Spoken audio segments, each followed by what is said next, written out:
وإذا قيل انشزوا فانشزوا يرفع الله الذين آمنوا منكم والذين أوتوا العلم درجات والله بما تعملون خبير. Yang saya katakan Murabi Ma'had Al-Qurban Dalam Al-Ustaz Muhammad Ustaz dan kami yang terhormati yang berbahagia, para hadirin dan hadirat yang dimuliakan Allah Subhanahu wa taala. Apa yang harus ditempuh seorang muslim sebelum beramal ibadah yang mempelajari ilmunya?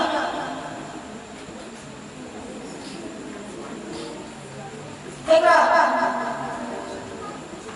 saya akan membawakan sebuah pidato yang bertema keutamaan ilmu.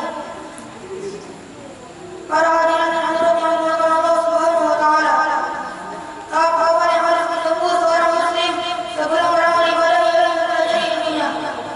Ilmu menjadi dasar utama dalam melaksanakan suatu amal dan pekerjaan apapun. Kedudukan ilmu bagikan posisi pohon, sementara ibadah adalah buahnya. Pohon merupakan asal atau pokok, sedang buah adalah hasil dan manfaat yang didapatkan. Para hadirin dan hadirat yang dimuliakan Allah Subhanahu wa taala, Nabi Muhammad SAW bersabda, "Al-ilmu imamul amali wal amalu tabi'uhu." Artinya, ilmu adalah imam atau pemimpin bagi amal, sedangkan amal adalah pengikutnya. Oleh karena itu, menjadi pokok yang harus dijadikan panduan, maka menjadi keharusan untuk dipelajari lebih dahulu dan dikuasai sebelum beramal ibadah.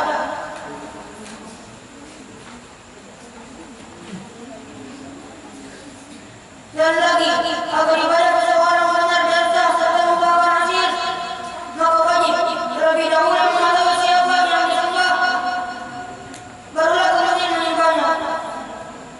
Bagaimana mungkin seseorang menyembah Tuhan yang tidak mengetahui asma dan sifat-sifat zatnya? Apa sifat wajib dan apa pula yang mustahil baginya?